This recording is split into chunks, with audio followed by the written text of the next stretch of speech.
예, 설명회 시작하겠습니다. 반갑습니다.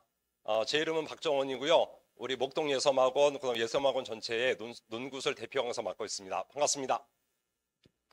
오늘 우리 설명회는 논술을 중심으로 해서 논술 합격생에게 배우는 2023학년도 논술 합격 전략, 자, 이런 제목으로 진행하도록 하겠습니다.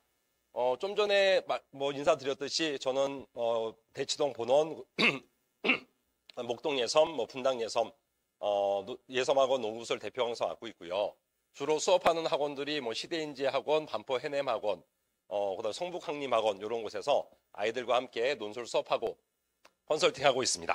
자, 그러면 오늘 그 설명회 시작하겠습니다. 2023학년도 논술의 전형이 어떻게 변화되었고 우리 아이들이 논술을 대비할 때 중요한 내용들이 무엇인가 이런 점들을 중심으로 해서 말씀을 드리겠습니다.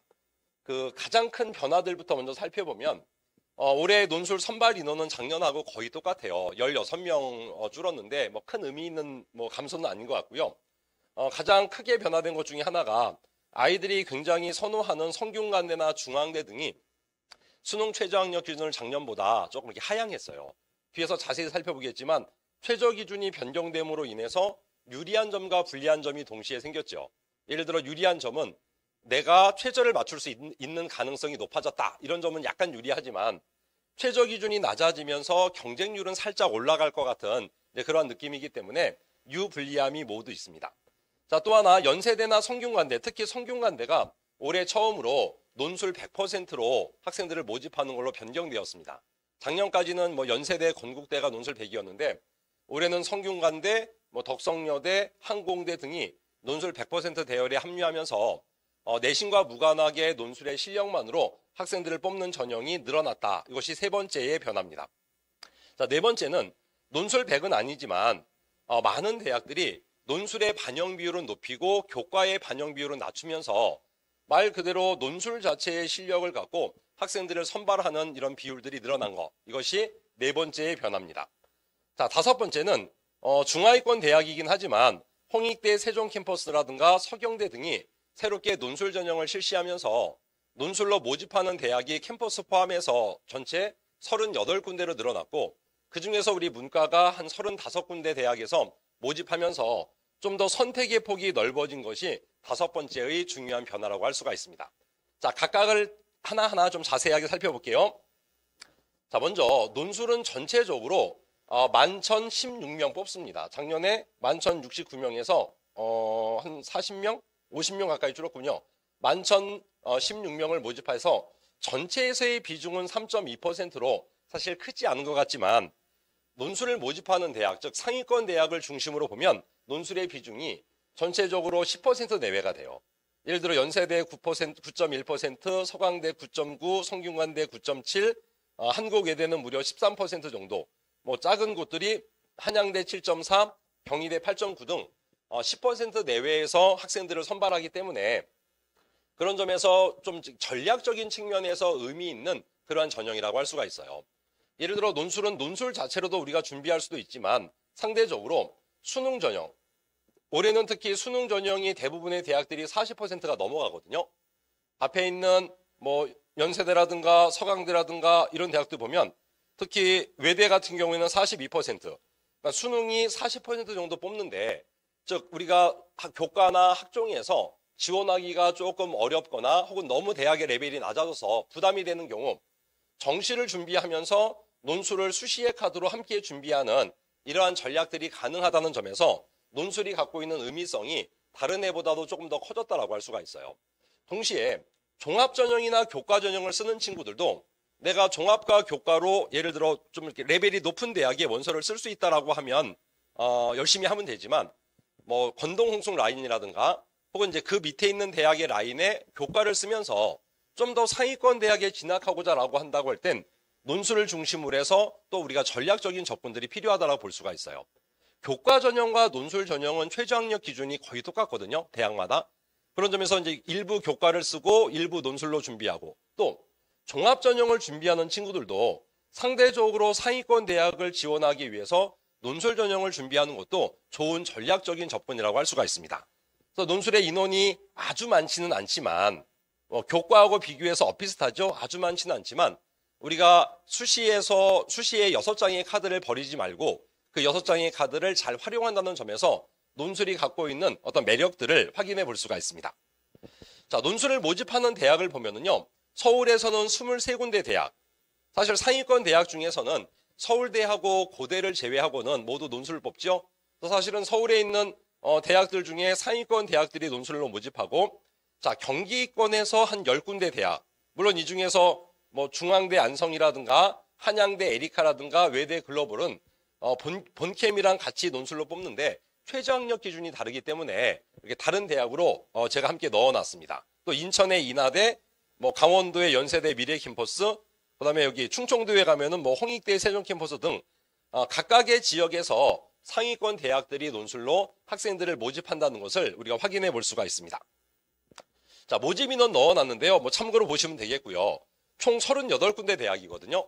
자, 이 중에서 우리 문과를 뽑지 않는 대학이 이쪽에 서울시립대, 서울과기대, 울산대는 이과 학생들만, 다시 말하면 뭐 정확하게는 미적과 과탐을 선택하는 친구들만 모집하기 때문에 우리 그 확통과 주로 확통이나 사탐을 선택하는 친구들은 35군데 대학에서 논술로 모집을 한다라고 이해를 하시면 되겠습니다.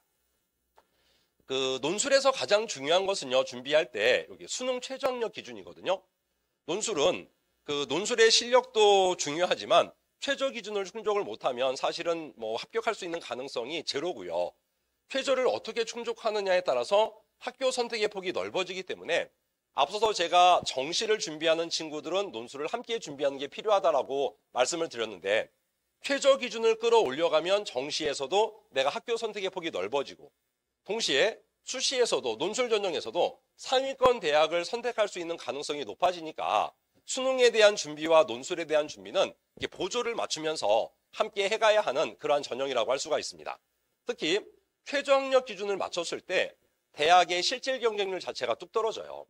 아직 대학들이 작년도 입시 결과를 발표하지 않았지만 학생들이 수능 시험 본 어떤 분포도 이런 것들을 보면 재작년에 비해서 작년이 최저학력 기준을 덜 맞춰서 실질 경쟁률이 낮았을 것으로 예상이 됩니다.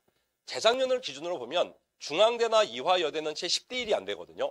최저를 맞췄을 때. 외국어대 같은 경우에도 한 12대 1.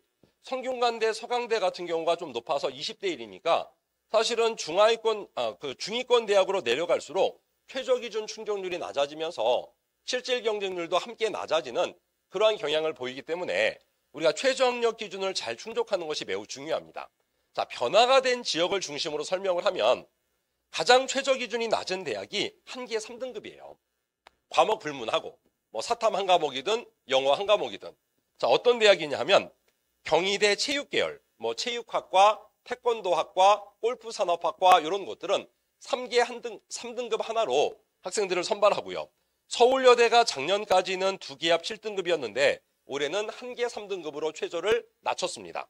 가천대, 고려대, 세종캠퍼스 이런 대학들이 한계 3등급으로 그 최저 기준을 충족하는데요. 재작년에 그 실질 경쟁률들을 보면, 다시 말해 최저 기준 충족률을 보면 채 50%가 안 돼요. 그러니까 우리가 보통 최저를 내가 조금 더 높게 충족을 하면 아래쪽에 있는 대학은 잘 쓰고 싶지 않은 게 사람의 심리다 보니까 다 비슷비슷한 그 최저 수준에서, 수능 수준에서 원서를 쓰다 보니 굉장히 낮은 최저학력 기준임에도 불구하고 최저 기준 충족률이 50%를 넘지 못한다. 이런 점에서 최저를 잘 맞추는 것이 매우 중요하다고 할 수가 있습니다. 자, 그 다음이 2기합 7등급 덕성여대. 자, 2기합 6등급이 성신여대와 연세대 미래캠퍼스고요. 자, 2기합 5등급부터가 중요한데요. 2기합 5등급이 경희대, 숙명여대, 세종대, 한국항공대, 경북대 인문계열이에요. 특히 세종대와 경북대 인문은 작년까지는 2기합 4등급이었는데 한 등급을 낮춰준 거예요. 그래서 우리가 여기 특히 세종대 같은 경우 작년에는 좀 최저가 높았다 이런 느낌이 있었는데 어느 정도 자리를 좀 잡은 것 같고요. 반면에 경희대는 학교의 레벨에 비해서 최저가 낮아요. 그 이유는 경희대 이상하게 이게 그 사람의 심리 같은데요.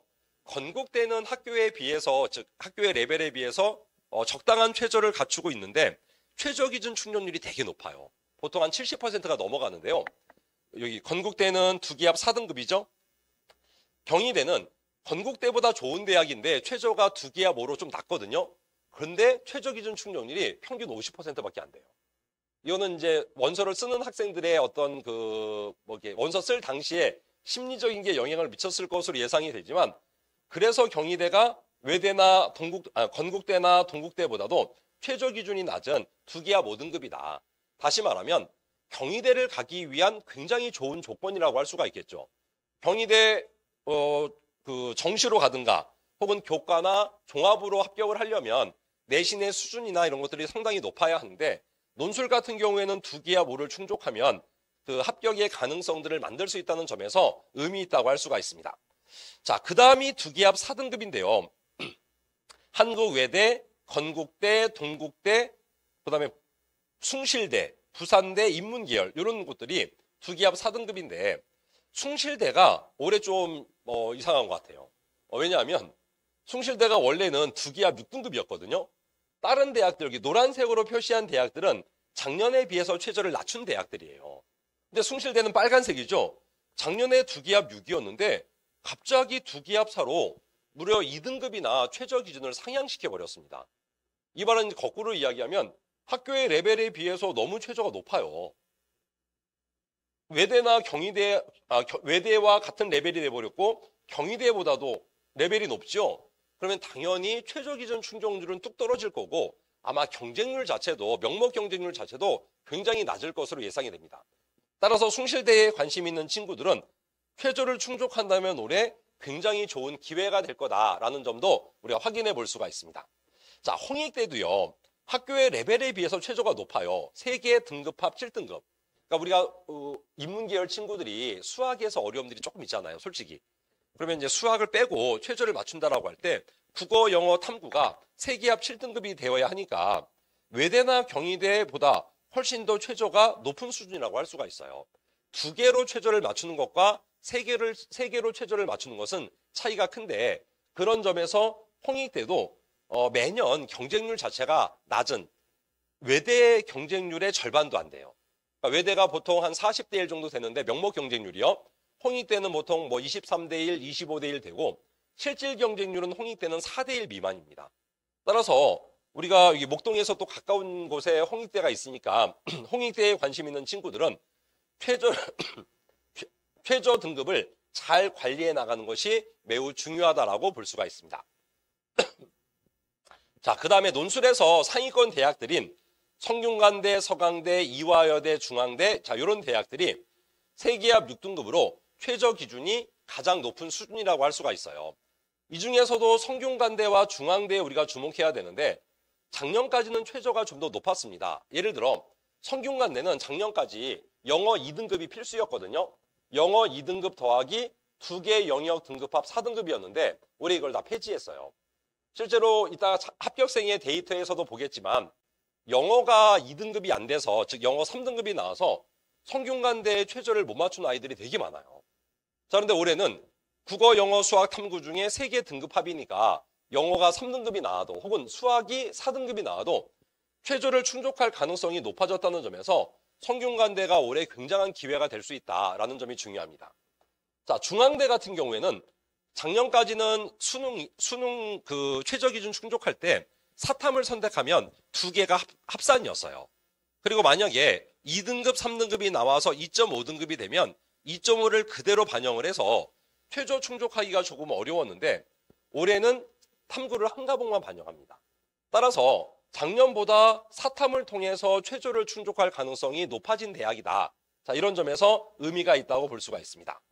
자, 그 위에 있는 대학들은요, 그 대학이라기보다는 이제 대학의 일부 학과들, 세기압 5등급이 성균관대 글로벌 경영, 글로벌 경제, 글로벌 리더, 이화여대 스크랜튼이 세기압 5등급인데, 자, 성균관대 인문사회 계열과 마찬가지로 성균관대 글로벌 계열도 영어 2등급 폐지하고 그냥 3개 등급합 5등급이니까 1등급, 1등급, 3등급 혹은 1등급, 2등급, 2등급, 자, 이런 조건을 충족하면 최저가 충족된다라고 할 수가 있습니다. 자, 외대 LD 학부와 LT 학부는 2개 등급합 3등급이고요. 경희대 한의학과가 3개 등급합 4등급으로 모든 대학과 학과를 통틀어서 가장 높은 최저 학력 기준이 경희대 한의학과다라고 우리가 정리해 볼 수가 있습니다. 자, 이렇게 최저를 충족하는 것이 우선적으로 논술의 말 그대로 자격 기준에 해당하기 때문에 우선 중요하고, 최저가 높아질수록 선택할 수 있는 학교의 폭이 넓어진다는 점을 먼저 우리가 유념하면 좋겠습니다. 자, 최저가 없는 대학들도 이렇게 많아요. 전국적으로 무려 15군데, 정확하게 16군데 대학이고요.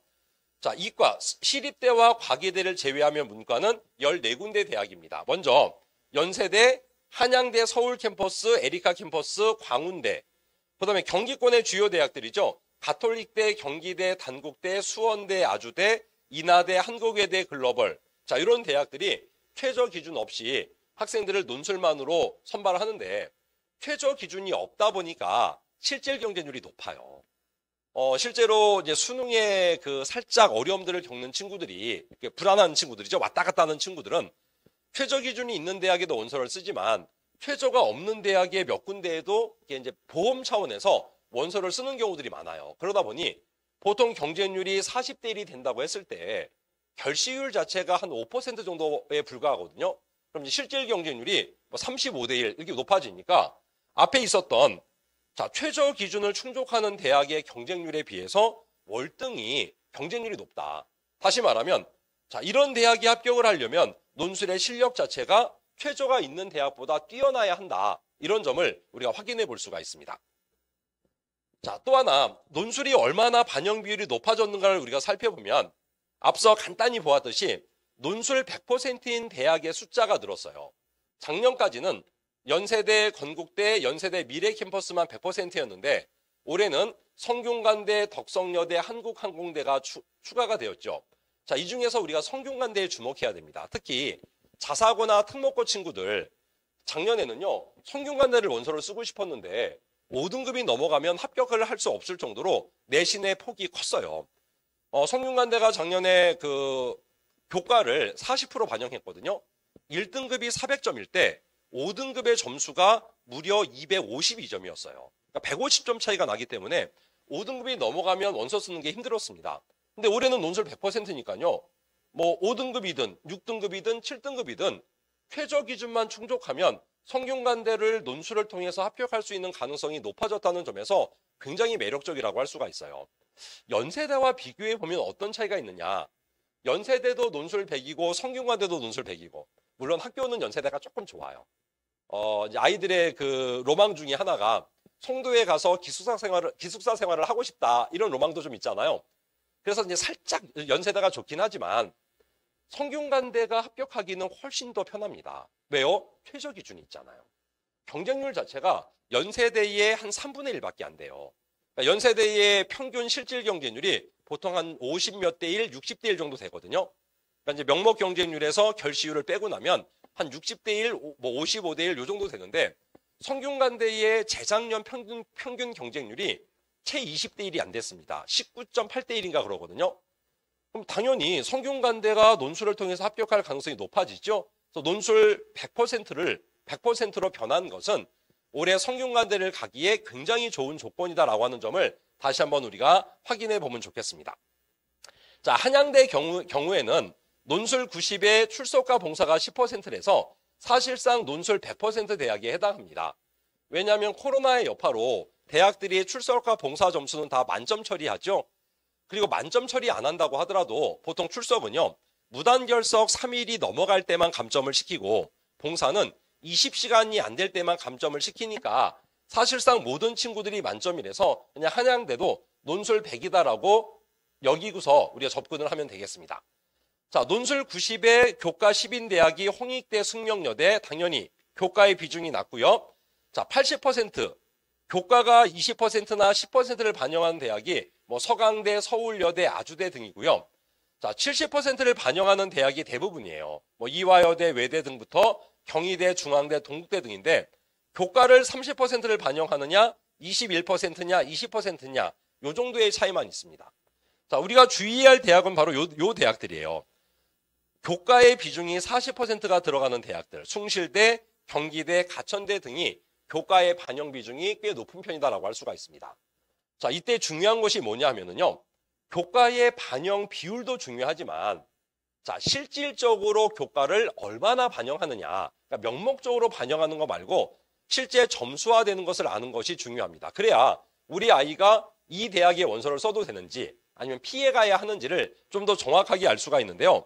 올해 거는 한 2달 후 4월에 발표를 하거든요. 작년도 거 기준으로 함께 살펴보겠습니다. 서강대의 경우는 교과를 예를 들어 100점, 1등급을 100점 반영할 때 8등급의 점수가 97점이에요.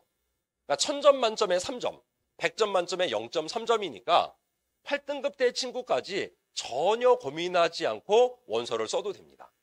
중앙대와 외국어대는 1등급이 200점, 300점일 때 7등급이 192점, 270점으로 점수의 차이가 고작 해야 0.3점 혹은 0.8점밖에 나지 않기 때문에 7등급 때까지는 전혀 문제 없이 원서를 쓸 수가 있어요. 대신 8등급은 160점, 240점으로 뚝 떨어지죠. 그래서 8등급은 원서를 쓰기가 좀 힘들다라고 볼 수가 있습니다.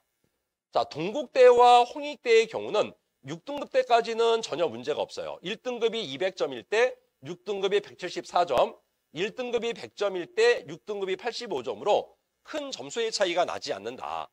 자, 그런데 7등급과 8등급 가면 눈에 보시듯이 점수가 갑자기 확 꺾이죠.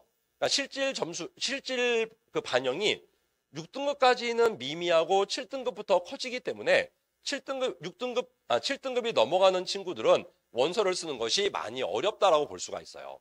특히나 중앙대나 동국대나 홍익대는 전 과목 내신을 반영하는 것이 아니라 상위 10과목 혹은 상위 12과목만 반영하기 때문에 내신이 좋은 순서대로 과목들 골라서 반영하면 되기 때문에 우리 아이들의 내신이 좀 더 좋아지거든요. 그걸 기준으로 했을 때 6등급, 7등급 때까지 큰 문제 없이 우리가 접근을 할 수가 있습니다. 자, 그런데 이화여대와 경희대는 조금 조심하셔야 돼요. 왜냐하면 점수의 반영폭이 이화여대 볼까요? 1등급이 100점 만점에 10점을 반영할 때 5등급은 8.2점, 6등급은 7점으로 6등급이 넘어가면 실제 합격이 어렵고요. 이화여대 입교를 보면 늘 마지막에 문 닫고 들어가는 친구들이 낮을 때가 5.1등급, 2등급. 그다음에 재작년은 조금 높았거든요. 4.7등급이 꼴등으로 합격을 했어요. 물론 이화여대도 내신 반영할 때 상위 30단위를 반영하기 때문에 좋은 내신으로 골랐을 때 5등급 안쪽에 있으면은 적극적으로 원서를 써도 되지만 5등급이 넘어가는 경우에는 좀 문제가 된다. 경희대도 마찬가지로 5등급이 넘어가면 마이너스가, 즉 점수의 감점폭이 커지기 때문에 우리가 경희대는 좀 이렇게 거르고 원서를 써야 하는 것이 특징이라고 할 수가 있어요.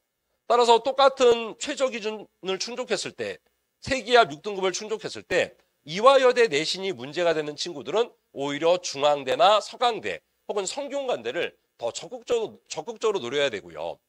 만약에 두기합 5등급을 통해서 경희대를 가려고 하는 친구들이 내신이 좋지 않다면 수능을 한 등급 더 끌어올려서 외국어대라든가 동국대라든가 혹은 최저가 없는 건국대를 노리고 여학생들은 숙명여대의 원서를 쓰는 것이 조금 더 안정적인 접근이다라고 할 수가 있어요. 자, 아까 숭실대는 내신 반영이 제일 컸지요. 한 40% 반영하는데 실질 반영폭도 커서 1등급이 400점일 때 5등급이 320점이에요. 꽤 크죠?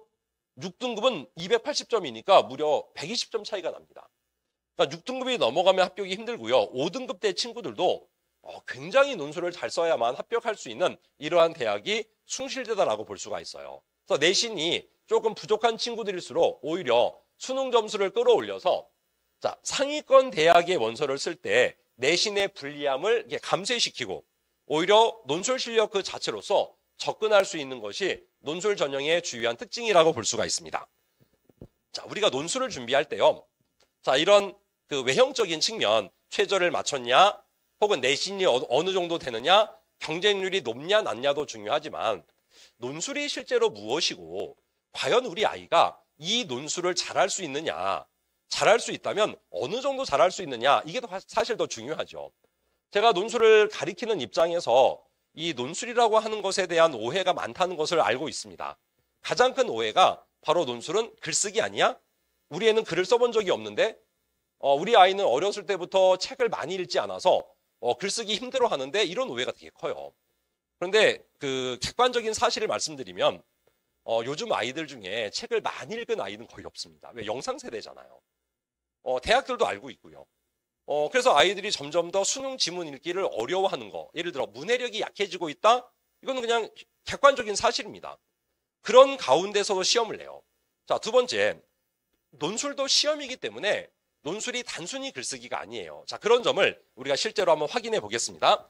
자, 논술이 무엇이냐? 논술은요, 대학별 고사예요. 이 고사, 시험이라고 하는 점에 우리가 먼저 주목해야 됩니다. 어머님들 혹은 아버님들, 시험이라고 하는 것은요, 언제나 정답이 있기 마련이에요. 정답이 없는 시험은 세상에 그 어디에도 존재하지 않습니다. 논술도 시험이기 때문에 답이 있고요. 답을 얼마나 잘 찾느냐가 중요합니다. 다시 말하면 논술은요, 100일장이 아니에요. 그러니까 우리가 학교에서 뭐 글쓰기 경시대회 같은 거 하면 주제 하나 주고 주제에 대해서 자유롭게 글을 쓰죠. 산문을 쓰죠. 이런 시험이 논술이 아닙니다. 논술은 정확하게 질문이 주어지고 질문에 대한 답을 찾아서 서술해야 하는 객관적으로 평가를 하는 시험이라고 하는 점이 첫 번째로 중요합니다. 자, 두 번째로 시험은 시험인데 이게 수능과는 좀 달라요. 수능은 전국의 모든 학생들이 재학생이든 뭐 재수생이든 뭐 삼수생이든 남학생이든 여학생이든 모두가 다 똑같이 시험을 봅니다. 그래서 똑같이 준비를 하는 것이 가장 바람직합니다. 근데 논술은요, 대학별로 시험 문제가 다릅니다. 마치 내신 같은 거죠. 우리 가끔 이런 고민하지 않습니까? 우리 아이가 지금 고등학교 말고 저 옆 학교에 갔으면 내신을 좀 더 잘 받았을 수 있는데 막 이런 고민들이요. 왜냐하면 시험들이 다른 거죠.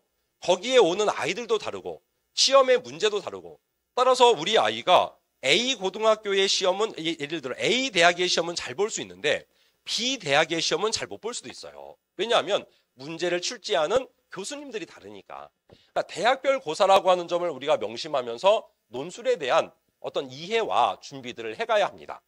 자, 논술도 시험이기 때문에요. 논술을 출제하는 경향이라고 하는 것이 존재합니다. 그래서 논술 출제의 경향을 알고 그 경향에 맞추어서 우리 아이가 강점을 드러낼 수 있는 대학을 중심으로 해서 준비를 해가는 것이 바람직하다고 할 수가 있습니다. 자, 보겠습니다. 자, 먼저 논술은 크게 외형적으로 볼 때 4가지의 형태로 출제가 됩니다. 첫째, 밑에부터 볼게요. 영어 제시문을 꼭 내는 대학이 무려 3군데나 있어요. 연세대, 이화여대 인문계열, 외대 인문. 그러니까 여기서 인문이라고 하는 것은 뭐 국어 국문학과, 영어 영문학과, 철학과, 사학과, 미학과 이런 것들이 인문이고요. 사회계열이라고 하면 경영 경제를 포함해서 정치 외교 행정 사회학과, 뭐 심리학과, 뭐 언론정보 미디어학과 이런 것들이 사회계열이에요. 이대 인문과 외대 인문은 영어 제시문이 나오고 연세대도 영어 제시문이 하나가 나와요.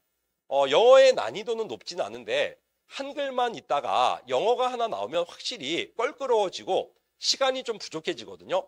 그래서 영어가 아주 자신감이 없는 친구들은 조금 어려울 수 있는 곳이 연세대, 이화여대 인문, 한국외대라고 할 수가 있습니다. 자, 또한 언어 논술을 보면서 수리 논술이 같이 나오는 대학들이 의외로 많아요. 자, 연세대는 모든 학생들이 수리 논술을 풀어야 되고요. 이화여대 사회계열, 이대는 사회는 수리 논술, 인문은 영어 제시문, 경희대 사회계열, 한양대 상경, 중앙대 상경, 건국대 상경, 숭실대 상경, 항공대 이학, 에리카 캠퍼스, 가천대, 수원대, 산업기술대. 자, 꽤 많죠. 자, 이런 대학들은 수리 논술을 내기 때문에 수학적인 어려움이 있는 친구들은 조금 어려울 수 있고요. 수학에 자신감이 있는 친구들은 오히려 유리할 수 있어요. 왜냐하면 수리 논술은 언어 논술에 비해서 정답이 뚜렷합니다. 문제를 풀고 답을 딱 써야 되는데 답이 틀리면 안 되거든요. 그런 점에서 수학에 자신감이 있는 친구들에게는 유리한데요. 자, 요 수리 논술도 우리가 2가지로 나누어 봐야 돼요.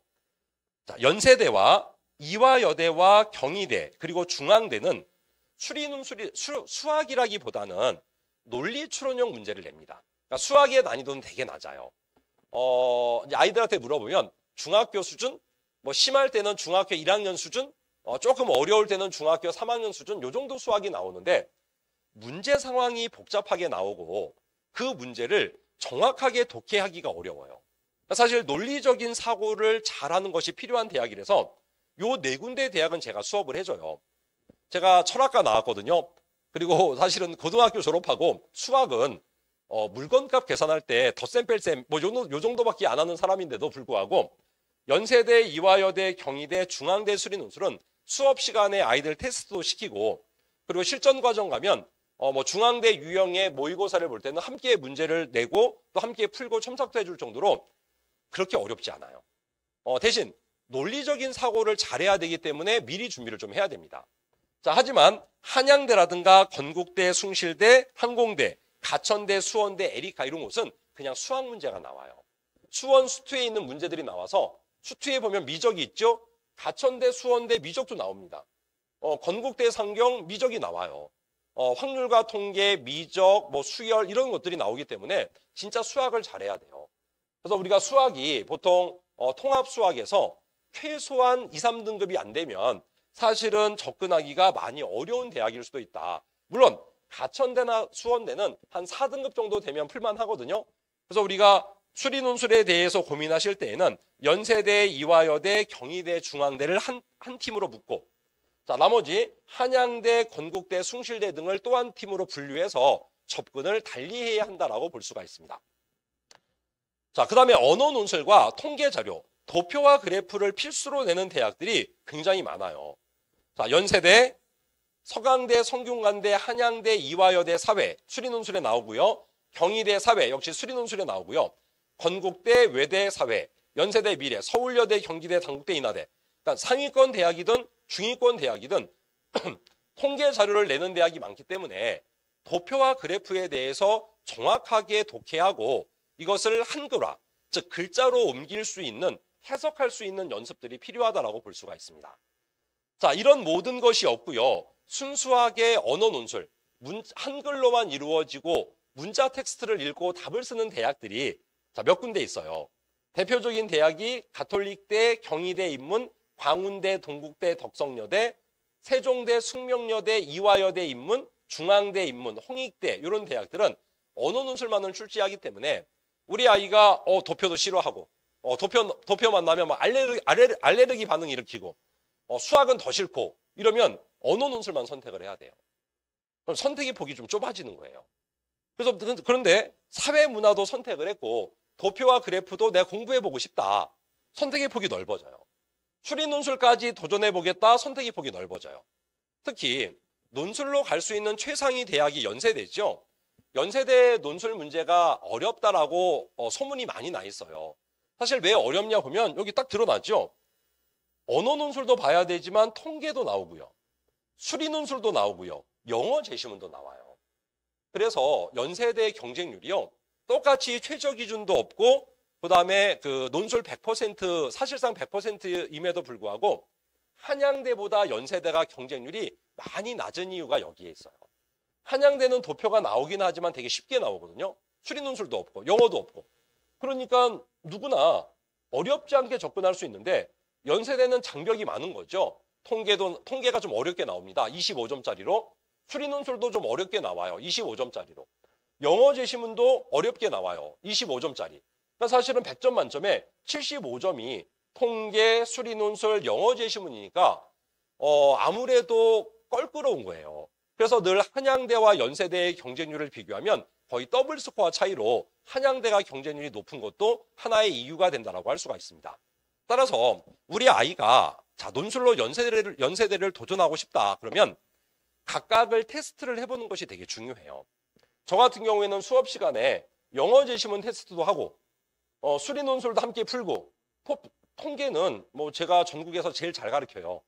이유는 제가 논술 강사 하기 전에 6년 동안 경제부 기자 했는데 경제부 기자 하면서 통계 전문 기자였어요. 그러니까 6년 내내 통계만 갖고 기사화하는 것이 제 역할이었기 때문에 사실은 뭐 통계는 그 누구보다도 가장 쉽게 접근하는 방법, 또 숫자들 중에 핵심적인 것을 읽어서 정확하게 해석해내는 이런 것을 아이들에게 알려주게 됩니다. 그런 점에서 사실은 통계를 제대로 해석할 수 있느냐, 수리 논술에 대한 접근이 되느냐, 영어 제시문은 어렵지 않게 읽어낼 수 있느냐 이런 것들을 체크하면서 연세대 논술에 도전할 거냐 아니면 연세대는 살짝 부담이니까 성균관대, 서강대, 중앙대 등을 중심으로 준비할 거냐 이런 판단들을 우리가 해봐야 한다라고 볼 수가 있습니다. 사실은 대학별 고사이기 때문에 이런 것들을 하나하나 체크하는 것이 중요하다고 할 수가 있어요. 자, 이러한 대학의 논술 문제들을 좀 크게 분류를 좀 해봤습니다. 우리가 모든 대학을 딱딱 찍어서 준비하기는 좀 어려우니까 성격이 유사한 대학끼리 분류를 해보면, 자, 이와 같이 연대 성대형, 서강대형, 중대 이대형으로 언어 논술만 분류하면 이렇게 세 가지로 구분이 돼요. 다시 말하면 수리 논술 빼고요. 수리 논술이 나오냐 안 나오냐 빼고 언어 논술을 중심으로 분류하면 세 가지 형태인데, 아이들이 가장 쉽게 여기는 대학이 중대 이대형이에요. 왜냐하면 중대 이대형은 자, 주제도 하나고요. 문제는 2개에서 3개가 나오는데 1번 문제, 2번 문제, 3번 문제가 느슨하게 연결되어 있어서 1번에서 좀 실수를 하더라도 2번을 잘 쓸 수 있고, 2번이 부족하더라도 1번과 3번은 완벽한 답안을 쓸 수 있게끔 문제를 출제해요. 제시문의 개수는 6개에서 9개가 나오는데 그리 어렵지 않고요. 또 도표와 그래프도 거의 나오지 않거나 나와도 1개 정도 아주 수월하게 나오기 때문에, 거기다가 글자의 분량도 5, 600자가 많고요. 살짝 길게 나올 때 뭐 한 800자, 900자, 1000자가 나와서 학생들이 좀 더 수월하게 접근할 수 있는 대학이 중대 이대형이라고 할 수가 있어요. 주로 중앙대, 이화여대, 경희대, 세종대, 광운대 등이 여기에 해당합니다. 자, 서강대형이 대학의 숫자는 제일 많아요. 서강대형의 특징은 뭐냐면 주제가 하나가 아니라 2개 이상이 나와요. 보통은요, 1번 문제는 인문과학 문제, 인문계열 문제, 그러니까 철학적인 문제, 문학적인 문제가 나오고, 2번 문제는 사회과학의 문제가 나와서 좀 더 지식을 여러 가지를 체크하는 그런 문제가 서강대형이에요. 주제가 서로 다르기 때문에 1번 문제, 2번 문제의 연결성이 아예 없다고 볼 수 있고요. 자, 주제가 다르고 문제들이 나뉘어지니까 제시문의 개수가 적을 때 6개, 많을 때는 무려 15개로 제시문의 개수 자체가 많은 것이 특징이에요. 다시 말해, 읽어야 하는 제시문이 많으니까 시간이 많이 걸려요. 제시문의 난이도는 뭐 3군데 대학 다 비슷하고요. 도표와 그래프도 중대 이대형보다는 아주 중요하게 출제하고, 글자의 편차가 커요. 적을 때에는 300자 정도, 동국대 같은데 많을 때에는 무려 1000자가 나오기 때문에 각각의 문제마다 그 글자 수를 정확하게 체크해서 답안을 구성하는 능력이 필요하다고 볼 수가 있어요. 자, 주요 대학이 서강대, 동국대, 홍익대, 숙명여대, 서울여대, 아주대, 단국대인데, 사실상 숙명여대 이하의 대학은요, 인하대 한 군데를 제외하면 다 서강대형이라고 보시면 돼요. 왜냐하면 1번과 2번이 다 나뉘어져 있거든요. 그래서 인문학 문제, 사회과학 문제가 출제하기 때문에 양쪽의 능력이 모두 요구된다고 할 수가 있습니다. 자, 마지막으로 연대 성대형은 조금 주제는 하나인데 문제와 문제 사이의 연결이 매우 강해요. 그러니까 1번 문제를 틀리면은요, 솔직히 2번을 채점해야 할 이유가 없어요. 1번과 2번이 연결되어 있어서 1번에서 오류가 나오면 2번은 저절로 틀리는 이런 구조로 문제를 내기 때문에 1번 문제를 정확하게 답을 찾아서 서술해 나가는 작업이 아주 중요한 대학들이라고 할 수가 있습니다. 특히 도표와 그래프를 많이 내는 것이 특징이에요. 자, 대표적인 대학들이 연세대, 성균관대, 한양대, 외대, 건국대, 숭실대, 인하대, 이런 대학들이 대표적으로 연세대, 성대 유형이라고 할 수가 있어요. 자, 이렇게 우리가 분류를 해보니까 우리 아이들이 논술을 통해서 가고자 하는 대학이 막 겹쳐요. 성대도 가고 싶고, 서강대도 쓸 것 같고, 중대도 쓸 것 같고, 그럼 다 겹치는 거죠. 혹은 중위권으로 가서 나는 경희대도 쓸 거고, 외대도 쓸 거다, 그럼 겹쳐버리는 거죠. 따라서 우리가 논술을 적어도 6월 모의고사 혹은 여름방학 전까지 준비할 때는요, 각각의 대학마다 찝어서 준비하는 것보다 전체적인 논술의 문제를 푸는 방법들을 익히고, 그러면서 6월 모의고사를 보고 우리 아이가 최저 기준을 얼마나 충족할 수 있는지, 자, 기준을 한번 잡고, 그 다음에 9월 모의고사까지 얼마나 최저를 끌어올려 갈 것인지, 학교 선택의 폭을 얼마나 넓힐 것인지, 이런 계획을 하면서 접근을 하는 것이 바람직하다고 볼 수가 있어요. 자, 실제로 논술의 문제들은요, 이렇게 딱 8가지만 나옵니다. 논술도 아까 시험이라고 했죠. 출제의 경향이 있는데 대학들이 마구잡이로 문제를 내지 않고요, 매년 문제들을 공통적으로 출제를 하고, 즉 각각의 대학마다 그 문제들을 웬만하면 바꾸질 않아요. 자, 8가지의 질문을 먼저 소개하면, 첫째, 요약의 질문, 요약하시오. 둘째, 비교하고 대조하시오. 세 번째 분류하시오. 네 번째 설명하시오. 다섯 번째 자료, 통계 자료를 해석하시오. 여섯 번째 비판 혹은 평가하시오. 대안을 제시하시오. 자기견해 쓰시오. 이런 8가지의 질문 중에서 각각의 대학이 선호하는 질문 적게는 한 서너 가지, 많게는 5, 6가지를 묶어서 출제를 합니다. 자, 대표적인 대학 한 3군데만 소개해 보겠습니다. 자, 성균관대 같은 경우에는 늘 1번이 분류하고 요약하는 문제가 나와요. 답이 딱 정해져요. 분류니까. 자, 2번은 자료를 해석하고 평가하거나 자료를 해석하고 설명하시오라고 하는 문제들이 늘 출제가 됩니다. 성균관대는 14년 동안 한 번도 논술 문제를 바꾼 적이 없어요. 문제의 유형을. 그러니까 늘 1번은 분류하고 요약하는 거고 늘 2번은 자료를 해석하고 도표 그래프를 해석하고 평가하거나 도표 그래프를 해석하고 설명하는 문제들이 나와요. 자, 3번은요.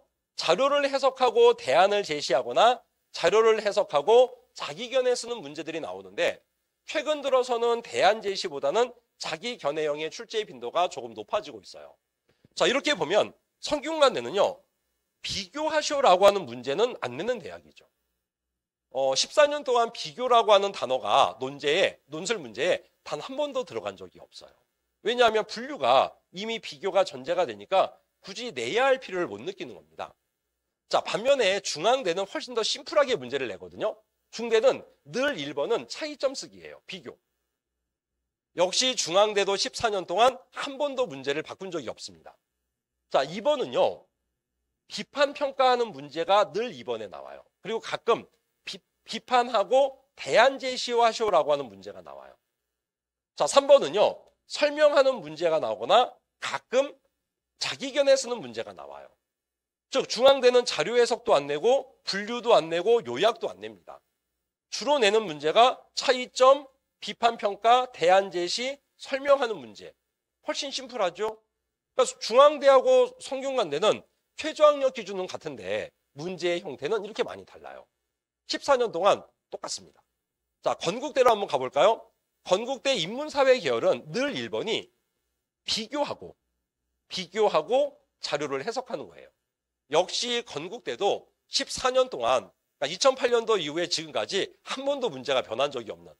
그러니까 이제 논술 시험 보는 35군데 문과 대학 중에서 14년 동안 문제를 바꾸지 않은 대학이 딱 3군데 있거든요.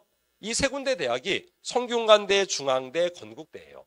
나머지 대학들은 중간에 한 번씩 바꿨습니다. 예를 들어 연세대는 3년 전에 바꿔서 3년 동안 똑같이 문제가 나오고 있고요.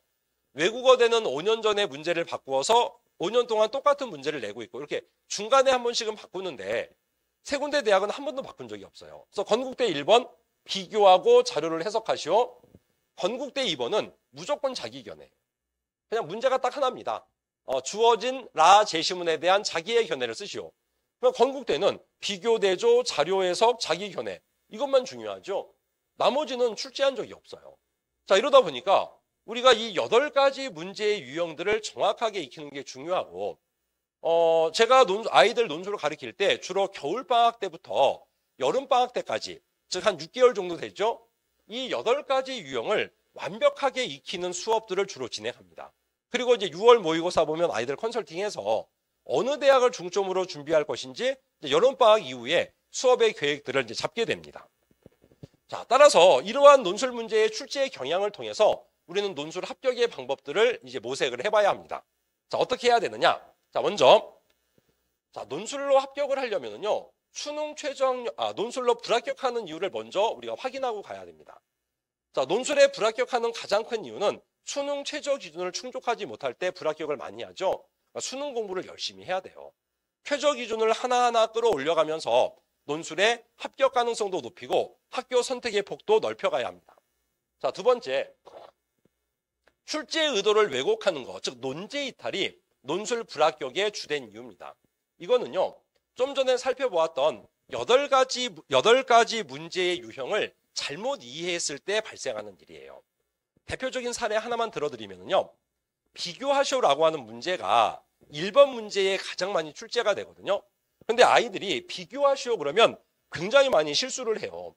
어떤 실수가 많냐면 원래 비교라고 하는 문제는요, 공통점과 차이점을 밝히라는 문제예요.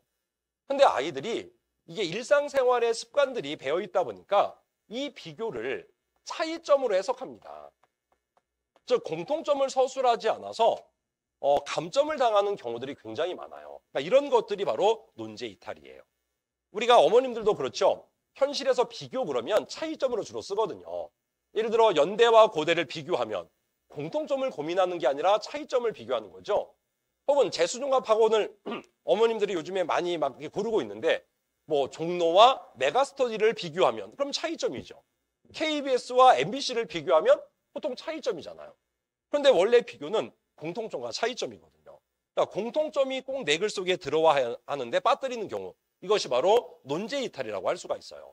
따라서 앞에서 소개했던 8가지 문제에 접근하는 방법들을 정확하게 익히고 완벽하게 내 것으로 만드는 작업이 불합격의 사유를 없애는 방법이라고 할 수가 있습니다. 자, 그다음 세 번째는 이거는요 영원한 숙제인데요. 제시문에 대한 주관적인 독해가 불합격의 주된 이유가 돼요. 사실은 논술의 제시문이 수능 국어 제시문보다 월등히 쉽습니다. 각각은요. 그리고 문학작품이 많이 나와요. 그러다 보니 아이들이 이미 그 제시문을 알고 있는 거예요. 수능 특강에서 공부했던 제시문, 심지어 이런 경우도 있어요. 그 토요일 날 1시 30분 반에서 있었던 일인데 9시에 우리 여기 예섬학원에서 국어 수업을 들은 거예요. 그러니까 국어 수업을 듣고 점심 식사를 하고 1시 30분에 논술을 들으러 들어온 거거든요. 근데 이제 그날 푸는 문제가 앞 시간에 국어에서 다뤘던 제시문인 거예요. 그러면 자연스럽게 뭐가 떠오릅니까? 국어에서 배웠던 게 머리에 떠오르는 거죠. 그럼 망해요. 왜냐하면 논술은요, 제시문이 하나가 아니라 적어도 3개, 많게는 9개의 제시문이 하나의 세트로 나오거든요. 이런 식의 구성이 이루어져요. 자, 3개만 그려볼게요. 예쁘게 그리려고. 자, 가제시문, 나제시문, 다제시문. 근데 이 가제시문이 내가 알고 있는 제시문이에요. 국어 시간에 배운 제시문이에요. 그럼 자꾸 가를 읽을 때 배운 게 머리에 떠오르는 거죠. 이걸 없애야 되는데 떠오르면 사실 가의 논지라고 하는 건 나제시문과의 관계 속에서 규정이 되고 다제시문과의 관계 속에서 규정이 되는데 가에 대한 선입견이 생겨버리니까 제시문에 대한 주관적인 독해로 인해서 출제자가 원하지 않는 답안을 서술해 나가는 경우가 되게 많습니다. 그래서 우리가 논술을 잘 공부하고도 시험장에서 이런 실수들이 굉장히 많기 때문에 아이들이 정확하게 독해할 수 있게, 즉 주관, 선입견이나 고정관념을 반영하지 않고 이 제시문의 구조 속에서 정확하게 독해할 수 있도록 지도해 나가는 것이 불합격의 사유를 없애는 주된 방법이 된다라고 볼 수가 있습니다. 자, 4번째는요. 너무나도 안정적인 답안. 자, 모든 걸 다 극복을 했어요. 근데 글을 썼는데 진짜 모범 답안이긴 하거든요. 잘 썼다라고 칭찬은 해주는데 왠지 모를 아쉬움. 예를 들어 2%의 부족함. 뭐가 부족할까요? 독창성이 없으면 합격하기가 어려워요. 우리가 보통 실질 경쟁률이 10대 1이라고 가정했을 때 그중에서 논술의 합격 관한에 들어가는, 다시 말해 이런 실수들을 안 하는 답안이 평균적으로 3대 1, 4대 1 정도 됩니다. 논술의 실질 경쟁률이 한 5대 1 정도 되면은 합격 권한에 들어가는 답안들은 한 40%, 한 2대 1 정도 돼요. 그 안에서 내가 합격을 하느냐 불합격을 하느냐는 안정성으로 이루어지는 것이 아니라 남들보다 좀 더 독특한 근거, 다시 말해 독창적인 근거를 쓸 때 합격을 합니다. 그런 점에서 안정적인 답안이 우리가 공부의 우선순위지만 이것을 뛰어넘을 수 있도록 좀 더 실력을 쌓아 나가는 것이 필요하다고 볼 수가 있습니다. 자, 마지막으로 시간 초과, 이것도 연습이 필요해요. 정해진 시간 내에 정해진 분량의 답을 써야 하는 게 논술이에요. 우리 수능도 시간 오버되면 이렇게 OMRG 뺏어가잖아요. 논술도요. 쓰고 있는데 저기 감독관들이 뺏어갑니다. 그래서 아이들이 막 글자 쓰다가 잠깐만요 그리고 막 뺏겨요. 근데 글자가 완성이 안 되면 당연히 감점이 심해요. 그런 점에서 시간 내에 답안을 완성하는 것도 매우 중요하다고 볼 수가 있습니다. 자, 이러한 불합격의 사유를 우리가 극복을 하고 그럼 논술의 합격을 이루려면 무엇이 중요하냐? 가장 중요한 게 2가지예요. 뭐 다 중요하지만 가장 중요한 거. 자, 논술의 필요 조건은, 논술 합격의 필요 조건은 일단 수능 최저를 맞춰야 한다. 논술로 1등해도 수능 최저 못 맞추면 떨어지잖아요. 따라서 수능 최저를 맞추는 것이 첫 번째의 중요한 조건. 자, 2번째는요. 논술의 실력, 어떤 실력이죠? 논제 이탈을 안 하는 실력, 제시문을 정확하게 독해하는 실력, 안정적인 답안을 넘어서 독창적인 답안을 쓰는 실력, 이러한 실력을 닦아 나가는 것이 논술 합격의 조건이라고 할 수가 있습니다. 자, 그럼 논술의 실력을 쌓기 위해서는 어떻게 해야 될까? 합격률이 높은 맞춤형 논술을 우리가 소개하려고 합니다. 사실은 논술에 합격하려면 꼼꼼해야 돼요. 저는 이제 제가 컨설팅도 하잖아요. 컨설팅 그러면 어머님들이 주로 어떤 생각을 많이 하면 학생부 종합전형. 우리 아이 학생부를 보면 어느 대학 어떤 과가 유리할지 이런 컨설팅만 생각하시는데 사실은 교과 전형도 컨설팅이 굉장히 중요하고요. 왜냐하면 우리 아이 내신이 A 대학은 유리하고 B 대학은 불리할 수 있거든요. 학교마다 내신 반영하는 방법이 달라요. 마찬가지로 논술도요. 컨설팅이 필요합니다. 논술 합격을 위해서는 우리에게 딱 맞는 철저한 관리 또 컨설팅을 해줘야 돼요. 우리 아이의 성향이 어떤 제시문을 잘 독해하는 성향인지, 우리 아이의 사고가 어떤 유형의 문제를 잘 풀 수 있는 그런 사고인지, 그러니까 이런 것들을 우리가 철저히 파악하고 관리를 해가면서 준비를 할 때 좀 더 합격의 가능성을 높여갈 수가 있습니다. 따라서 우리 아이의 특성을 파악하고 키울 수 있는 강사의 능력이 매우 중요합니다. 이따 자세히 보겠지만, 자, 우리가 사실은 논술 수강료가 비싼 편이에요. 물론 학원비가 다 비싸긴 하죠. 그런데 비싼 돈 내고 논술 수업 듣는데, 저는 이런 거 좀 솔직히 저도 학부모이기도 하고 강사이기도 한데요. 강사가 학생을 지도하지 않는다, 즉 첨삭 지도를 하지 않는다? 이거 아이의 특성을 파악할 방법이 없습니다. 글을 읽는 거하고 이 글을 첨삭을 통해서 아이가 무슨 생각으로 이런 글을 썼는지, 도대체 어떤 의도로 이런 문장을 넣었는지를 파악하지 못하면 아이의 특성을 정확하게 파악하기 힘들어요. 그러니까 우리가 이왕에 아이를 학원에 보내서 논술을 준비한다면 정확하게 강사가 아이를 지도하는 학원에 보내는 것이 유리합니다. 똑같은 돈 내고 보내는데 강사는 수업만 하고 사라지고 아이 첨삭은 누군가가 와갖고 해주고 그분이 실력이 없다는 게 아니에요. 첨삭하는 분들 첨삭 진짜 잘하시는 거 제가 알거든요. 근데 문제는 아이의 특성을 강사가 파악할 수 없다는 게 중요한 거예요. 그러면 아이가 성대를 가게끔 지도할 건지, 중앙대를 가게끔 지도할 건지, 건국대를 가게끔 지도할 건지 첨삭 강사가 지도하는 게 아니잖아요. 강사가 지도하는데 아이를 파악을 못하니까 올바르게 이야기를 못 해주는 거, 이게 문제인 거죠. 그러니까 첨삭 자체의 만족도는 높을 수 있지만 전체적인 논술을 통한 입시의 전략들을 짜나갈 때의 불리함이 크다라고 하는 점 우리 어머님들이 꼭 기억하시면 좋겠습니다. 자, 합격 가능성이 높은 대학을 찾는 전략. 말 그대로 컨설팅이 필요한 거예요. 아이의 특성과 또 우리 아이가 잘할 수 있는 것들, 우리 아이가 합격 가능성이 높은 대학들을 하나하나 찾아나가는 그러한 전략적인 접근을 해서 말 그대로 컨설팅을 통해서 아이의 합격 가능성이 높은 대학을 우리가 지원해 가는 것이 바람직합니다. 따라서 학생 개인별 맞춤형 시스템을 갖추는 것이 논술 합격의 가능성을 높이는 방법이다라고 볼 수가 있어요. 정시 컨설팅을 생각하시면 쉬워요. 예를 들어 물론 이제 논술이 약간은 주관성이 있기 때문에 정시하고의 다른 점은 있지만 우리 아이의 점수가 있잖아요. 그럼 이 점수가 국어가 강점인지 수학이 강점인지 영어의 약점은 없는지 탐구가 강점인지를 통해서 가군의 어떤 대학을 쓸 때 우리 아이의 장점을 극대화할 건지, 나군의 어떤 대학에 쓸 때 약점을 회피하고 장점을 극대화할 건지 이렇게 고민하면서 우리가 원서를 쓰게 되죠. 마찬가지로 논술도 우리 아이가 갖고 있는 수능에서의 특성들, 수능 최저 기준, 또 우리 아이가 논술에서 갖고 있는 특성들, 또 각각의 대학이 출제하는 문제의 특성들, 이것들을 하나하나 매치시켜 가면서 좀 더 합격 가능성이 높은 대학을 고르고 그런 대학에 포커스를 맞춰서 준비해 나가는 것이 합격률을 높이는 방법이 된다라고 볼 수가 있습니다. 제가 바로 이런 수업을 해요. 그래서 매년 합격생이 많아요. 특히 작년 같은 경우에는 성균관대하고 중앙대 합격생이 다른 해에 비해서 많았습니다. 중앙대 이제 가고자 했던 친구들도 많았지만 아무래도 이제 그 아이들의 특성을 파악해서 그 특성에 맞게끔 학교들을 선별하고 지도해 나간 그러한 덕분이라는 생각이 듭니다. 자, 이 중에서 우리 각각의 대학마다 대표적인 학생들 몇 명 뽑아서 어떻게 합격을 했고 또 어느 정도의 성적대의 친구들이 합격을 했는가 자, 실제 사례들을 갖고 말씀을 좀 드리겠습니다. 자, 첫 번째는요. 경희대 한의학과 합격한 친구예요. 여기 글씨가 작아서 잘 안 보이시죠? 여기 위에 경희대 맞고 있고요. 경희대 한의학과가 논술로 문과 5명 뽑는데 당당하게 합격한 친구입니다. 이 아이의 점수 보시면 아마 놀라실 겁니다. 내신이 4등급밖에 안 돼요. 4.3.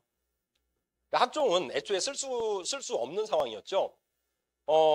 근데 수능을 진짜 열심히 해갖고 수능 점수는 좀 잘 나왔던 친구예요. 평상시에. 그러니까 이제 내신에 비해서 수능이 압도적으로 좋았던 친구. 그래서 원서를 수능 점수 9월 모의고사까지 잘 나와서 딱 4군데, 상위권 대학 4군데만 썼어요. 최저가 아주 높은 대학들만. 안 그러면 후회할 것 같으니까. 그래서 여기 보면 연대 경영, 성대 글로벌 경영, 이화여대 스크랜튼, 경희대 한의학과. 스크랜튼과 글로벌 다 최저가 높은 대학들이죠. 딱 4장만 쓰고 열심히 딱 준비했는데 실제 수능 날은 수학을 망했어요. 수학이 4등급이 나왔어요. 제가 맨날 농담 삼아 이 친구에게 그런 얘기합니다.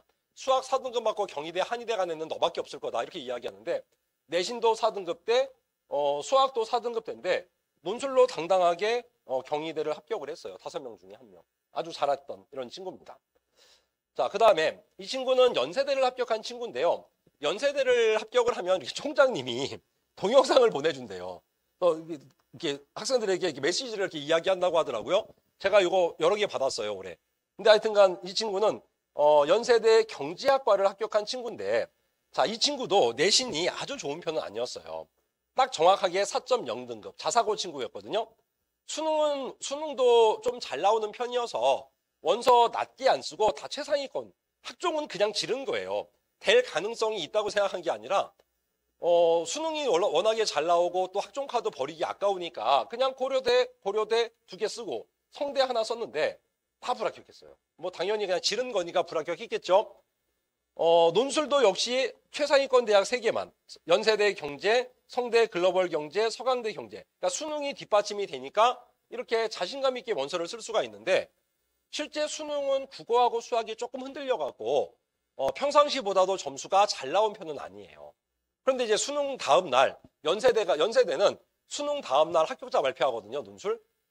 덜컥 합격을 해버리니까 최초합을 하니까 성대하고 서강대는 논술을 보러 가야 할 이유가 없죠. 그래서 논술 미응시하고 아주 행복하게 지금까지 쭉 그러니까 수능 다음 날부터 지금까지 아주 행복하게 놀고 있는 그런 학생입니다.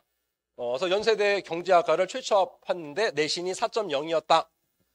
자, 이 친구는 이렇게 중앙대인데요. 중앙대는 또 이렇게 카드를 보내줍니다. 콩그레츄레이션 해갖고 우리 아이들도 내년에 이런 카드 좀 받았으면 좋겠는데요. 아시아 문화학부 일본어 문학과를 합격했는데 여기 보시면 전형 수석 장학생, 논술 전형 수석 장학생으로 4년 수석이 된, 그러니까 4년 장학금을 받는 전체 수석이에요. 중앙대 논술 시험 본 그 16,000명 중에서 1등 하니까 진짜 잘한 거죠. 아주 장한 친구인데요. 내신이 조금 좋았던 친구예요. 그래서 내신이 이렇게 2.68등급, 아주 좋진 않지만 수능도 웬만큼 나와서 최저는 다 맞췄던 친구라서 학종을 고려대를 하나 질렀어요. 그러니까 이 친구는 원래 꿈이 일본어 문학과를 가는 게 원래의 목표였는데 일본어 문학과는 고대가 제일 높거든요. 근데 고대가 논술이 없으니까 그냥 학종 지르고 그 다음이 중앙대거든요. 그러니까 중앙대는 학종도 하나 쓰고 논술도 하나 쓰고 그리고 원래는 동국대를 쓰고 싶었는데 엄마가 동국대는 죽어도 쓰지 말라고 건동홍숙은 쓰면 안 된다고 막 악착같이 이렇게 우겨갖고 그냥 나머지 대학은 일본어과가 없으니까 뭐 글로벌 경영, 서강대 지식융합 미디어, 이화여대 정치외교 이렇게 원서를 쓴 학생인데요. 수능은 간신히 최저를 맞췄고 성균관대는 영어가 3등급이라서 최저를 못 맞췄어요. 지금까지 살면서 한 번도 영어 3등급을 맞아본 적이 없답니다. 근데 수능날 나와버린 거죠. 성대는 날리고 나머지 다 떨어지고 자 중앙대 일본어 문학과에서 논술로 전체 수석을 한 이런 학생이에요. 그러니까 살짝 본인도 살짝 아쉽긴 하지만 뭐 재수할 생각은 없다고 합니다. 왜? 일본어 문학과 가고 싶었는데 그것도 4년 장학생으로 붙었으니까 뭐 다른 대학을 갈 마음이 없는 거죠. 근데 이제 뭐가 아쉽냐면 영어가 3등급이 나와서 성균관대 그 도전 한 번도 못 해보고 바로 떨어져 버린 거 이런 점에 아쉬움이 남다라고 토로했던 그런 친구입니다. 자, 그 다음은 이 친구는요. 성대 글로벌 경영을 붙었어요. 글로벌 경제학과를 붙었어요. 그래서 내가 축하한다라고 제가 이제 메시지를 보내주고 합격 후기 써달라고 했더니 알겠다. 근데 며칠 있다가 또 문자가 왔어요. 이화여대는 장학생으로 합격을 했대요. 서강대는 떨어지고. 그래서 이거 어떡하죠? 성대 글로벌 경제를 가야 합니까? 장학금 받으러 이대를 가야 합니까? 제가 그렇게 물어봤어요. 장학금 받으러 이대를 가야 하나? 그랬더니 크크크 웃고 답을 안 해요. 어디를 가야 되죠? 이대 가면 안 되겠죠? 아무리 장학금이라도 성대 글로벌 경제를 간 친구입니다. 자, 내신도 이 친구도 조금 좋은 편이어서 2.4등급. 그래서 학종도 몇 개 썼어요. 연세대도 쓰고 고대도 쓰고 중앙대도 썼는데 역시 결과 보시면 아시겠지만 1차부터 다 떨어지고요. 일반고에서 2.4등급이 학종으로 상위권 대학을 가기가 그렇게 녹록하지가 않아요. 재작년까지는 좀 갔는데 작년부터 많이 못 갑니다. 이유는요. 대학들이 정시 인원 늘리려고 학종 인원을 줄였잖아요. 인원을 줄이면 입결이 올라가죠. 그러니까 내신대가 올라가니까 2등급대 초반에 있는 친구들이 작년에 피해를 굉장히 많이 봤어요. 그래서 올해 우리 입시를 준비하는 친구들도 특히 2등급대 친구들은 고민을 진짜 많이 해야 돼요. 분명히 학종을 쓰고 합격할 수 있는 내신대긴 한데 입결이 올라가 버리니까 눈높이는 근데 내려오지 않잖아요. 그러니까 어디까지 학종을 쓸 건가? 그러면 정시는 얼마나 준비할 건가? 논술을 해야 되나? 이런 고민들 정말 많이 필요합니다. 그러니까 이 친구는 학종 3개 쓰면서 논술도 3개. 연세대를 못 쓴 이유는 수리 논술에 대한 자신감이 없었어요. 그래도 어느 정도 푸는 친구였거든요. 근데 본인이 자기 수리 논술 때문에 스트레스 받아서 그래서 연대는 빼고 성균관대, 서강대, 이화여대를 썼는데 2군데. 그러니까 얘는 경제 마니아예요. 그래서 성균관대도 글로벌 경제학과 붙고 이화여대도 그 경제학과를 논술로 합격한 그러한 친구입니다. 자, 그 다음 친구는 자, 2명을 같이 넣었는데요. 둘 다 중앙대 붙었거든요. 자, 이 친구는 중앙대 간호학과를 최초합으로 붙은 친구인데요. 저하고 여기 목동 예섬에서 2년 동안 함께 수업을 했던 친구예요. 첫 해에는 사실은 이 친구는 언니도 저하고 공부해서 서강대 심리학과 갔거든요. 근데 이제 동생이 와갖고 열심히 해갖고 그 외국어대 행정학과를 논술로 붙어서 너무너무 행복하게 갔는데 학교를 다니면서 아쉬움이 남더래요. 좀 더 학교를 좀 이렇게 업그레이드 하고 싶다라고 하는 욕심. 그래서 반수를 했어요. 근데 얼마나 독하냐면 학교를 휴학하고 반수한 게 아니라 학교 수업을 다 들으면서 리포트를 다 내면서 남는 시간에 악착같이 수능 준비하고 논술 준비해서 중앙대 간호학과를 붙었어요. 대단하죠? 그래서 진짜 장한 친구입니다. 자, 이 친구는 저를 정말 속을 많이 썩여서 제가 여기다 소개를 하는데요. 어떤 속을 많이 썩였냐면 틈만 나면 논술 그만두겠다고. 사실 이런 고민 많이 하거든요. 왜냐하면 논술이 이게 그 답이 있는 시험이라고 하더라도 수능처럼 객관식 답이 아니잖아요. 약간의 모호함이 존재합니다. 그러니까 어떤 때는 잘하는 것 같은데 어떤 때는 너무 어렵고 못하는 것 같고 그럴 때마다 논술 그만두고 싶다고. 그냥 정시만 하면 안 되냐고. 막 이런 고민을 많이 했던 친구예요. 실제로 저한테 이렇게 문자를 보냈어요. 논술이 점점 어렵게 느껴지고 자신도 없어져서 수시는 거의 포기하고 있었는데 그래도 계속 배운 보람이 있었나 봐요. 1년 동안 정말 감사했습니다. 그만두겠다고 할 때마다 제가 잘 다독였고 다독일 때마다 또 안 그만둬요. 어떤 친구들은 그냥 확 그만두거든요. 수능 하겠다고. 근데 이 친구는 그래도 꿋꿋하게 다녔는데 중앙대를 정확하게 합격한 그런 멋진 친구입니다. 자, 이들의 점수를 한번 볼까요? 자, 먼저 중앙대 간호학과를 붙은 친구는요. 내신이 2.8등급. 근데 학종은 애초부터 하나도 안 썼어요. 왜냐면 자기가 가고 싶은 대학은 외대 이상인데 자기가 내신으로 학종으로 갈 수 있는 대학은 외대 이하니까 그냥 학종 포기하고 논술을 다 썼고요. 연세대부터 중앙대까지 외대는 뭐 다니고 있으니까 근데 나머지는 아쉽게도 다 떨어지고 중앙대 간호학과를 붙어서 뭐 본인은 만족한다고 하니까 학교 생활을 잘 할 것으로 예상이 되는 친구입니다. 자, 그다음 친구는요. 자, 이 친구도 내신이 똑같이 2.8등급인데 역시 학종은 하나도 안 썼어요. 여기 외대, 경희대 이상으로만 원서를 쓰겠다는 의지가 강했기 때문에 학종은 아예 처음부터 포기하고 자, 수능은 어떻게 나왔어요? 1등급, 3등급, 1등급, 2등급, 3등급 이렇게 나와갖고 나머지 대학은 불합격하고 중앙대 프랑스 어문학과를 합격한 이런 친구라고 할 수가 있습니다. 자, 그 다음 친구 볼까요? 자, 이 친구는요.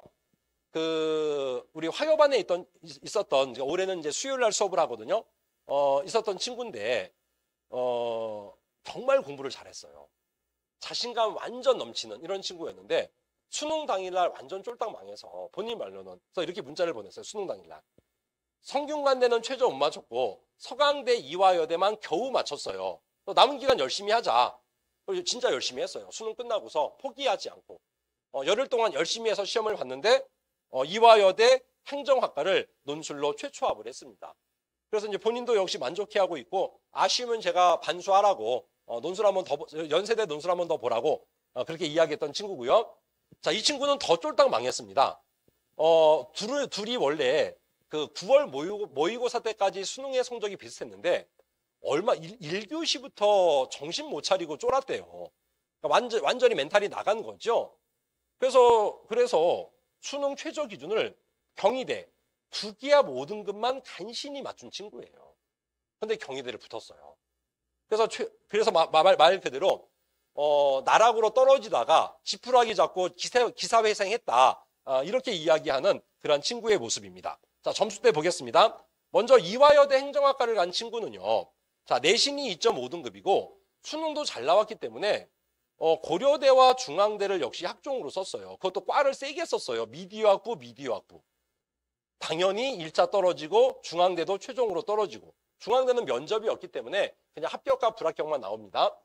자, 수능도 잘 나왔었기 때문에 연세대, 성균관대, 서강대, 이화여대는 사실상 보험으로 쓴 거예요.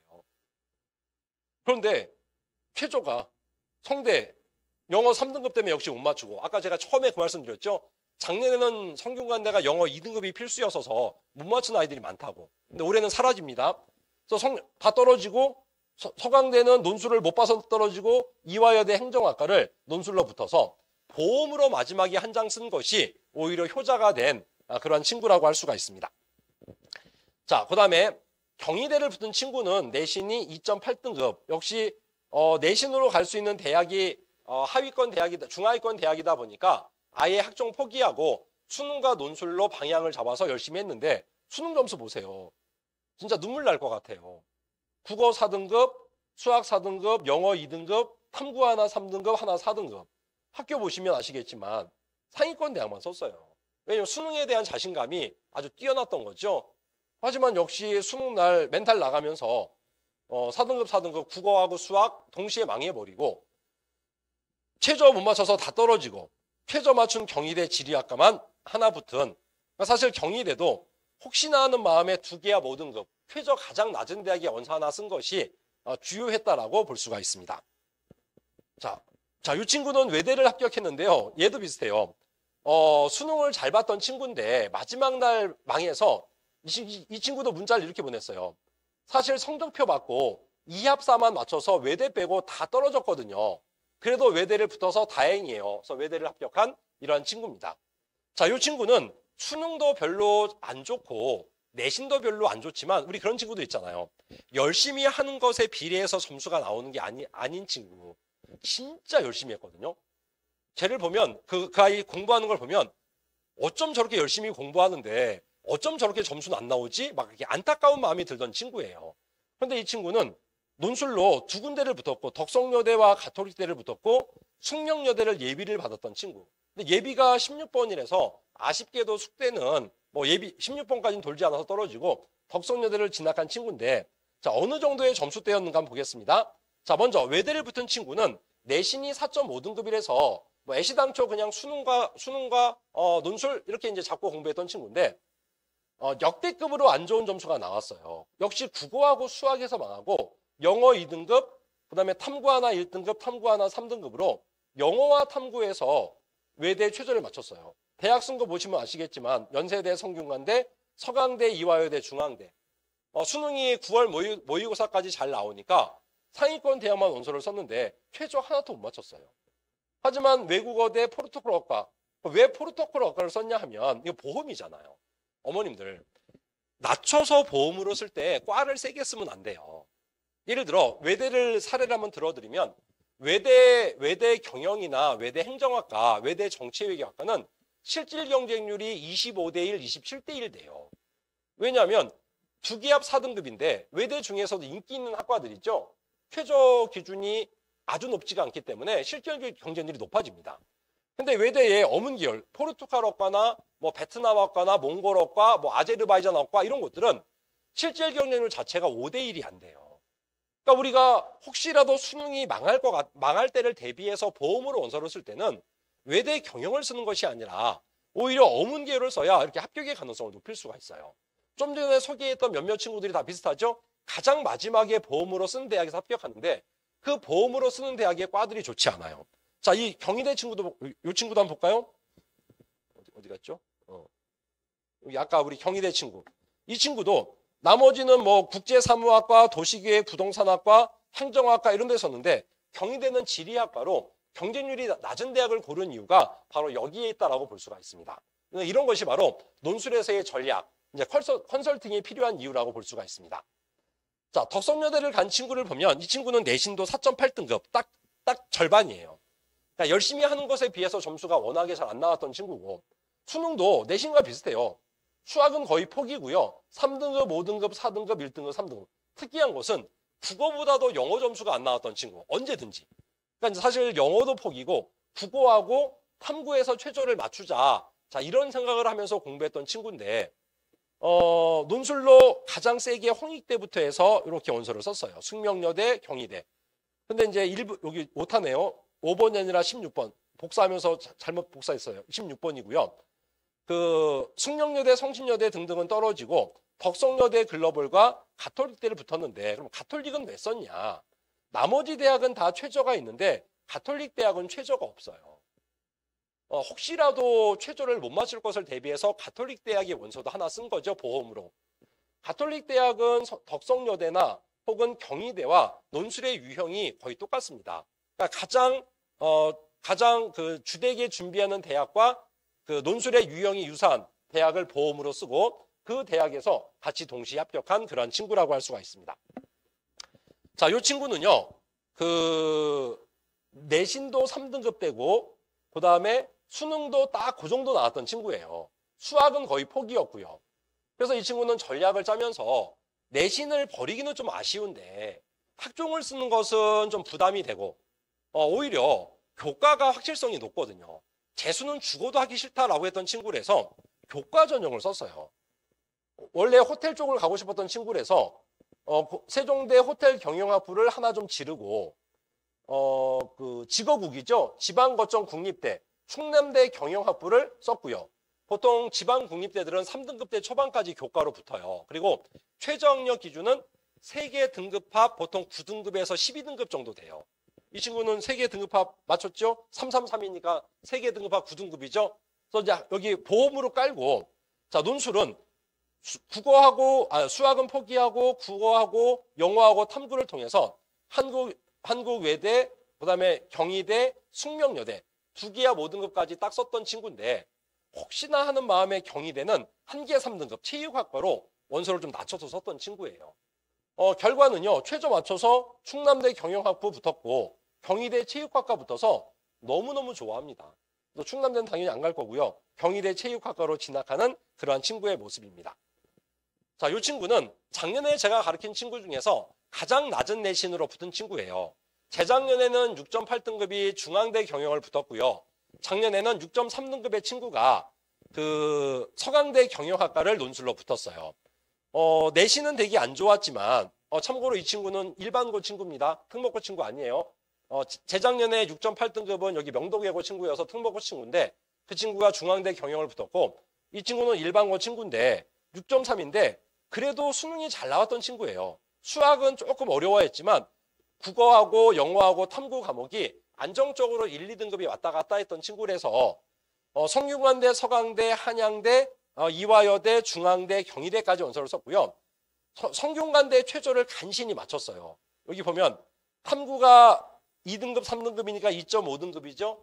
작년에 성균관대가 0.5는 절사를 시켜줬어요.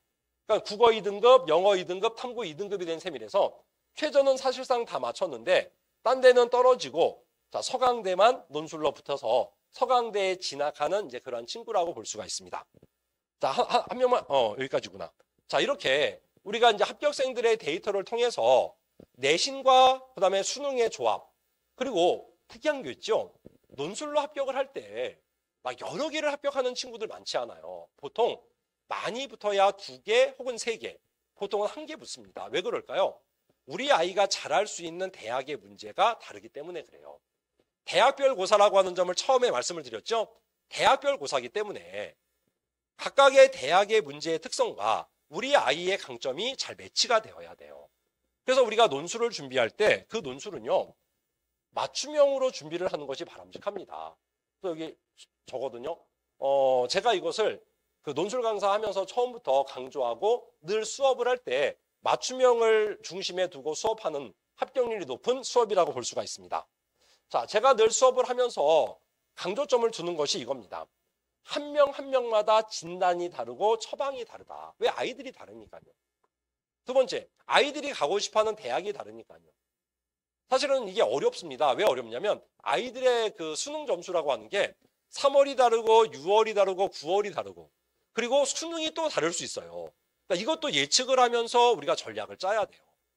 그러니까 우리가 이렇게 하나하나 아이들마다 진단을 다르게 하고 처방을 달리하는 맞춤형 논술이기 때문에 앞서 보셨듯이 합격률이 늘 높고 또 아이들이 드라마틱하게 합격할 수 있는 이러한 가능성들이 매우 높다라고 볼 수가 있습니다. 자, 제가 늘 아이들을 수업할 때는요, 대학의 채점 기준, 대학의 자료를 중심으로 수업을 합니다. 왜? 우리 학생이 그 대학을 가려고 하니까 그 대학이 어떤 문제를 내고 어떻게 채점하느냐가 가장 중요하다고 할 수가 있습니다. 수업은요, 언제나 독해, 논증, 창의, 표현의 단계로 가는데 독해, 논술 문제와 제시문을 독해해서 내 것으로 만들고 두 번째, 논증, 주장과 근거의 형태로 답을 정확하게 논리적으로 서술해야 되고 세 번째, 그 안에 창의성을 담아야만 합격의 답안이 돼요. 마지막으로 표현이 중요합니다. 왜냐하면 첨삭을 할 때는요, 제가 아이들이 무슨 생각을 하면서 이런 글을 썼는가 질문도 하고 대화하면서 이렇게 첨삭을 해요. 그러면 실수를 했더라도 아이가 올바르게 사고했구나. 사고는 맞았어. 이렇게 하면서 칭찬해 줍니다. 근데 채점을 할 때는 글자로 표현된 것만 갖고 채점을 하죠. 그러니까 머릿속의 생각이 아무리 좋아도 또 개요지에 정확하게 답안을 구성해 놓아도 이게 글자로 표현되지 않으면 채점가는 몰라요. 따라서 마지막에 정확하게 표현하는 것까지 자, 4단계로 나누어서 수업을 진행해 가게 됩니다. 그리고 제 수업에는 이따 자세히 보겠지만 합격생의 답안을 매 시간마다 줘요. 뒤에서 설명할게요. 또 첨삭은 제가 직접 다 합니다. 역시 뒤에서 자세하게 오답 노트를 통해서 약점을 개선합니다. 자, 샘플을 통해서 말씀을 드리겠습니다. 또 데일리 논술도 샘플을 통해서 그리고 매 단계마다 입시 컨설팅을 진행하는데요. 이제 하나하나 자세하게 말씀을 드리겠습니다. 자, 수업은 이렇게 제가 실력도 좀 있고요. 학교의 자료가 매 시간마다 수업의 교재가 되고 합격생의 답안이 매 시간마다 주어져요. 지금 우리 논술을 듣고 있는 친구들은 아마 제 말이 사실이라고 하는 것을 아마 알 거예요. 매 시간마다 1개에서 2개의 답안. 아이들을 제가 직접 첨삭을 1년 내내 하니까 아이들하고의 관계가 되게 친밀해지고요. 시험을 보러 갈 때 아이들에게 부탁합니다. 시험 끝나고 와서 답안을 복원해달라고. 한 100명에게 부탁하면 한 6, 7명? 많을 때는 한 7, 8명 정도 답안을 복원을 해줘요. 아이들이 하고 싶어도 못해요. 왜냐하면 기억이 잘 안 난대요. 근데 이제 기억력이 뛰어난 아이들, 그 다음에 또 일부 아이들은 끝나자마자 막 메모도 하고요. 저한테 막 문자를 보내요. 이렇게 답안을 썼다고. 그리고 이제 집에 와갖고 그 답안들을 복원을 해서 보내주면 그 합격한 아이들의 답안을 합격생의 답안으로 후배들에게 나눠주는 거예요. 그럼 이 답안이 왜 좋냐? 고3의 눈높이잖아요. 대학에서 발표하는 모범 답안들은요, 교수님이 쓰잖아요.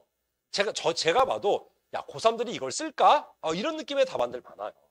또 저도 답안을 써서 아이들에게 예시 답안으로 나누어 주는데, 역시 눈높이라고 하는 것이 다르기 때문에 아이들의 입장에서는, 야, 이거 넘사벽인데? 이런 느낌들이 좀 있어요.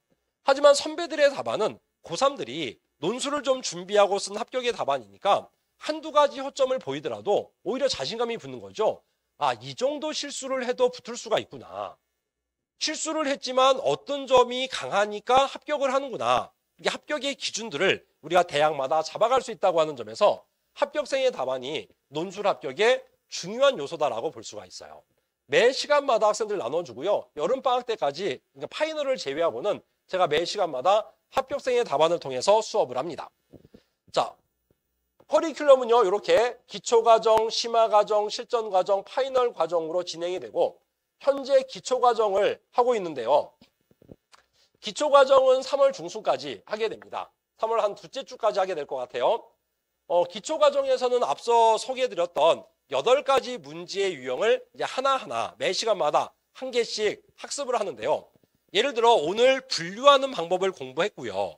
그럼 다음 주에는 설명하는 방법을 공부하고, 그 다음 주에는 비판하는 방법을 공부하고, 그래서 이제 하나의 비판 문제를 여러 대학의 문제로, 비판이 예를 들어 연세대에 나올 때, 성균관대에 나올 때, 동국대에 나올 때, 가톨릭대에 나올 때, 이게 이제 주되게 아까 그 분류한 것들 있죠? 3가지로 분류한 그 대학들에 맞춰서 하나하나 가져다가 비교하면서 익힙니다. 자, 그리고 3월 모의고사가 끝나면 3월 24일이죠. 아이들 수능 모의고사 후에 컨설팅을 해요. 겨울방학 동안에 공부해서 수능을 어느 정도 준비했는지, 또 그동안의 기초과정을 하면서 논술의 실력이 얼마나 좋아졌는지, 아이의 논술의 어떤 성향상 어느 대학에 좀 더 잘 집중해야 되는지, 이런 것들을 1차 컨설팅을 진행을 합니다. 자, 그리고 학기 중에는 심화과정으로 넘어가는데요. 심화과정은 앞에서 공부한 것을 우리가 반복해서 수업을 하고요. 그냥 단순하게 반복하는 것이 아니라, 자, 기본 과정에서는 분류는 분류대로 공부하고, 요약은 요약대로 공부하고, 개별적으로 예를 들어 비교, 비판 따로따로 공부를 해요.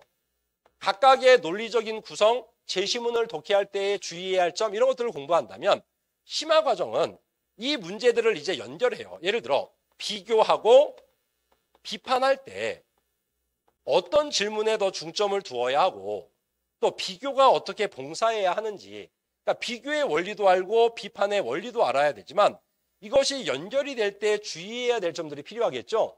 그러니까 이렇게 심화적인 과정들을 10주 정도 진행합니다.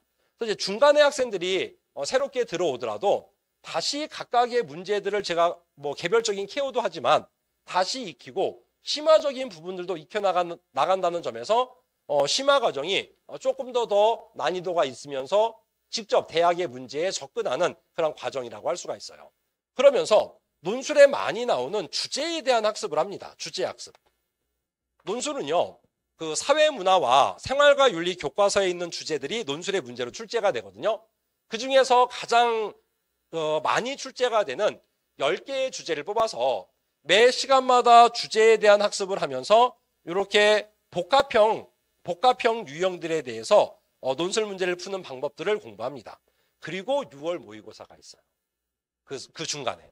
그래서 6월 모의고사를 끝나고 나서는 1차는 뭐 간단하게 컨설팅하지만 조금 더 자세하게. 왜냐하면 6월 모의고사는 우리 아이가 전국에서 어느 정도의 수능의 레벨을 갖고 있는지, 어느 정도 최저의 기준을 충족하고 있는지가 좀 더 객관적으로 드러나죠. 또 논술도 그동안 많이 했기 때문에 그 논술의 실력들, 최저 기준, 또 그때가 되면은 더 중요한 것, 대학들이 입시 요강을 완성해서 발표를 합니다. 4월에.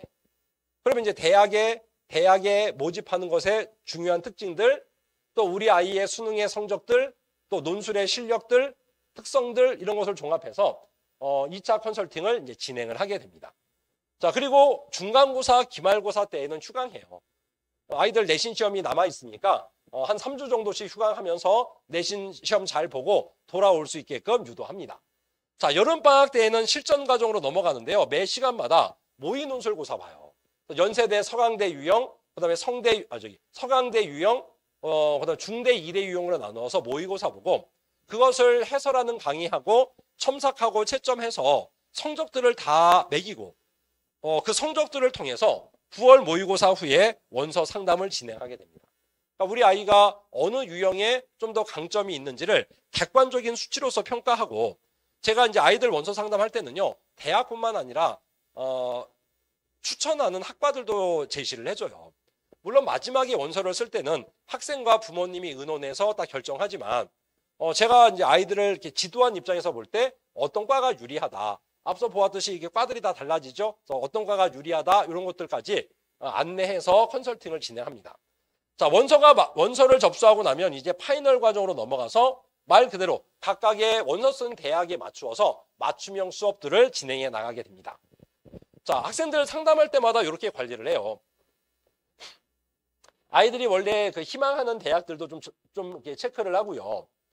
매 시험마다 점수들의 분포도 또 사탐의 과목이 어떻게 변화되는가 이게 검토하고 학생부 종합전형, 교과전형, 논술, 정시까지 아우러 가면서 아이들이 최선의 입시의 전략들을 짤 수 있게 내가 갖고 있는 자원을 낭비하지 않고 가장 효율적으로 활용할 수 있게끔 지도를 해 나가고 있습니다. 참고로 이 상담 카드는 연세대 경제학부를 붙었던 친구의 상담 카드입니다.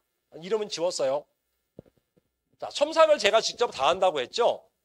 첨삭을 하는 이유는 앞서 말씀드렸듯이 사고력 첨삭 때문에. 그러니까 개요지나 답안의 첨삭은 첨삭 선생님들이 오히려 저보다 더 잘할 수도 있어요. 그분들 실력 뛰어나거든요. 그럼에도 불구하고 제가 꿋꿋하게 15년 동안 한 번도 남에게 맡기지 않고 첨삭을 제가 직접 하는 이유는 바로 이것 때문에 그래요. 사고력. 그러니까 우리 아이가 어떤 특성을 갖고 있고 또 어떤 재심은 어떤 문제에서 강점이 있고 약점이 있는지를 알아야 그 아이에게 정확하게 방향을 제시해 주는 거죠.